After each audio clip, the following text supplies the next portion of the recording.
எல்லாருக்குமான பாலை கொடுக்குறா பாரு உன்னுடைய ஆறு. இது எல்லாருக்கும் கொடுப்பாங்க, எல்லா உயிர்களுக்கும், கடைசியா அணிலுக்கும்.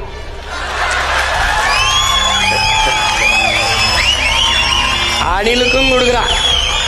ஆனா அணிலுக்கு இது தெரியாது. அப்ப யாருக்கு தெரியும்? புலிகளுக்கு தான் தெரியும்.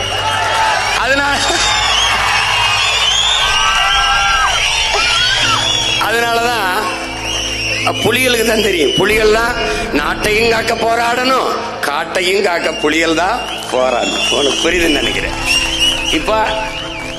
இப்ப எல்லா உயிர்களுக்குமானது. இந்த நெல்லுக்கு பாயுது, புல்லுக்கு பாயுது, வாழைக்கு பாயுது, தென்னைக்கு பாயுது, கரும்புக்கு பாயுது. இதனாலதான் நீர் வளமே நிலவளம் என்று சொல்றான்.